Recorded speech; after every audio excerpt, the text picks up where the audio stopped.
les Asiatiques. Ils ont trop investi dans notre pays. Vous savez, les Indiens, les Pakistanais, les Chinois, quand ils arrivent, ils ne peuvent pas écrire diaspora. Ce sont des businessmen terribles. Ils savent développer l'économie. C'est leur génie. On se comprend? C'est leur génie. Donc dans les années 60 à 75, les Français et les Anglais qui murmuraient à l'oreille des présidents ont décidé de chasser, je dis bien de chasser, du Zaïre, parce que vous parlez du Zaïre aussi, vous parlez du Congo du Zaïre tout à l'heure, de décider de chasser tous les commerçants pakistanais, indiens et chinois. Si vous lisez les journaux des années 70, vous allez oui, parce que vous allez voir que c'était la razzia. La plupart, ceux qui le savent, parce qu'il faut le savoir, c'est que les Indiens, les Pakistanais ont été colonisés par les Anglais. Ils avaient les passeports anglais. Donc la plupart ont été envoyés en Angleterre. Et l'Angleterre est devenue très prospère. Tous les pays dont je cite, de l'Afrique de l'Est jusqu'en Centrafrique, qui ont chassé tous les Pakistanais, tous les Indiens, sont devenus très très pauvres. Et naturellement, après cette pauvreté, qui leur a donné de l'aide financière? FMI. Ils sont quittés d'être esclaves à être plus esclaves. C'est ce qui s'est passé aussi en Afrique de l'Ouest. Donc je dis ici, le message est tout ça avant que je prenne le Zaïre, qui est un exemple particulier, parce que le Zaïre, avec Mobutu, le roi des rois, celui qui s'habille en peau de panthère, celui qui a porté la sapologie, celui qui a porté la zaïrologie. Très intéressant. Parce que, non, il ne faut pas rire. Parce que de 71 jusqu'à 93, il faut le dire, le Zaïre, parce qu'on peut se poser la question, pourquoi est-ce que les Congolais aiment trop leur rumba congolaise? Aujourd'hui, on ne peut pas rivaliser avec le Congo. Pourquoi? Parce qu'en fait, Mobutu a décidé de changer la monnaie, de changer les codes vestimentaires, de changer les codes de musique. Et que tu n'écoutes pas sa musique, il n'y a rien.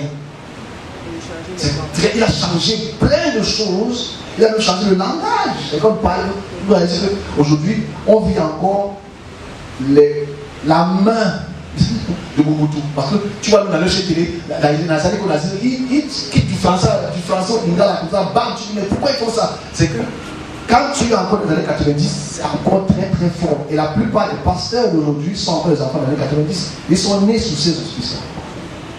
Et le fait qu'ils ont chassé les Occidentaux, ils n'ont pas gardé l'économie, c'est-à-dire l'étude, l'économie, la science économique.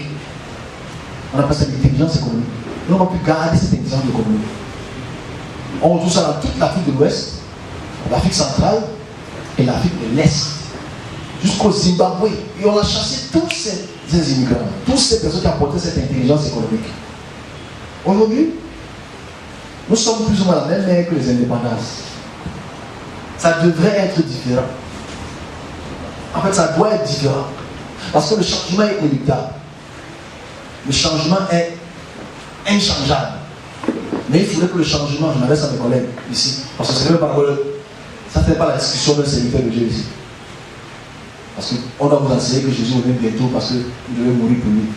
Eux nous préparent le futur, la génération future pour se préparer aux éventualités, on vous prépare à la mort. Bref. Donc ici, l'erreur donc que les indépendantistes et les panafricanistes ont commis, c'est de se séparer totalement sans avoir l'intelligence économique. Aujourd'hui, la France, à travers son secrétaire de l'Afrique, a dit il y a quelques semaines que si on veut se séparer du franc CFA, on peut se séparer. Et ils ont dit oui. Ce qui n'est pas mauvais, ne me confondez pas. Je dis, il faudrait qu'on étudie en profondeur, pas qu'on le fasse d'un coup de tête. Avant de vouloir chasser les Français qui ont un investissement massif en Afrique centrale, qui ont un investissement massif en Afrique de l'Ouest, qui ont un investissement massif en Afrique, à cause même du côté linguistique, à cause même de la téléphonie, à cause des rails, tout ce système, est-ce qu'on a la logistique et l'intelligence pour pouvoir le créer? Le Niger a fait une très belle chose en faisant en sorte que Jupiter tombe. Jupiter est tombé. Ok. La base militaire américaine au Niger, on a fait l'expulser. Les Tchadiens, nous sont en train de négocier ça maintenant pour ça. Mais est-ce qu'on crée des armes? Est-ce qu'on fabrique des armes en Afrique? On ne fabrique pas les armes. C'est-à-dire que si demain veut nous combattre, on a encore fini. Donc l'intelligence économique voudrait que nous apprenions comment fabriquer les armes. On se comprend? C'est l'erreur qu'on commet parce qu'on a rage. Ils nous ont fait trop de mal, oui, on accepte qu'ils nous ont fait trop de mal. Mais ici, avant de se séparer d'eux, ayons l'intelligence de prendre leur intelligence, de faire un transfert total de leur intelligence avant de se séparer. Sinon, on sera encore dans les 70, parce qu'en fait, quand on se sépare dans les 60-70, qu'est-ce qu'ils font? Ils ont pas les armes, vous n'avez pas les armes. Qu'est-ce qu'ils font? Eux, ils arment les rebelles. Et ils te font un coup d'État. Donc ils financent les peuples à travers le franc CFA. Quand tu n'as pas, eux ils ont la planche à billets, quand tu n'as pas de planche à billets. Donc avant de se séparer, c'est mon conseil. On savait un conseil qu'on m'a demandé toute cette semaine. J'ai lu et on me demande de le dire. Que oui, il est temps qu'on se sépare des puissances de l'Occident. Mais il faut qu'on prenne leur intelligence économique. Sinon, on va rechuter. Parce qu'on a toutes les ressources. Mais on n'a pas l'intelligence. Je dis bien, si on se sépare de la France et de l'Angleterre et des États-Unis aujourd'hui, ils peuvent nous faire des coups d'État tous les jours. Ils peuvent bloquer notre économie tous les jours. Ils peuvent nous mettre des sanctions tous les jours. Parce qu'on n'a pas réfléchi à l'intelligence économique pour les 10 prochaines années. Là, je m'adresse, c'est un message qui ne sert à rien parce que si ce message tombe dans les mains des chrétiens, ils vont zapper. Ça, c'est pas l'évangile, on veut l'évangile. Mais ça, c'est la bonne nouvelle. Parce que sachant que les puissances changent, il faudrait que les hommes, chacun dans son domaine respectif, puissent apporter son intelligence. Pas seulement apporter son intelligence, avoir la capacité de faire comme les Chinois.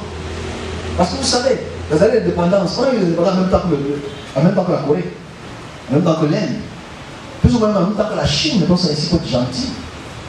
Mais ils n'ont pas accepté l'aide financière de l'Europe. Ils ont décidé de se développer eux-mêmes. Nous, on vit des aides. Dès qu'on a un problème, FMI. Dès qu'on a un problème, FMI. Dès qu'on a un problème, FMI. Aide à ça, aide à ça. On ne peut pas se développer avec les aides. On ne peut jamais se développer avec les aides. Et tant que nos leaders partent chercher les aides, ils nous appauvrissent. Puisque les aides deviennent des alliances. Les alliances deviennent des prisons. C'est ça le problème.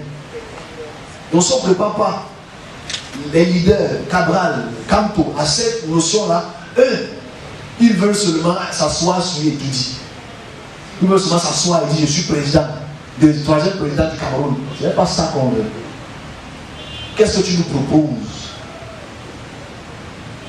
Qu'est-ce que tu proposes quoi pour l'économie dans 10 ans? On veut quelqu'un qui nous propose que, ok, dans 10 ans, on a l'or, on a le manganèse, on a ça, on a ça, on a ça. Si on fait ça, voilà ce qu'on peut être. Si on fait ça, voilà ce qu'on peut être. Qui propose? Qui propose? Tout ce qu'on veut, c'est aller vous inscrire. Ok, on va s'inscrire parce que le but, c'est de chasser pour bien. Ce n'est pas une bonne idée. Non, non, je n'ai pas dit quelqu'un qui reste. J'ai dit que chasser n'est pas une bonne idée si on n'a pas un plan d'échange. Parce que si on met, on enlève le lion, on met le tigre, c'est tous des félins. C'est tous des félins. On a pensé qu'on a mis le chaton. Parce que le chaton, c'est aussi un félin.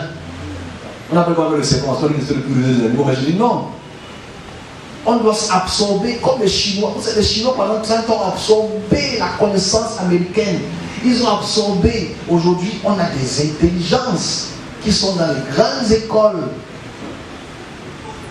Est-ce qu'on peut utiliser l'intelligence pour développer l'économie de demain? Pour ne pas tomber dans les pièges des années 60? Ça, c'est le défi qu'on a.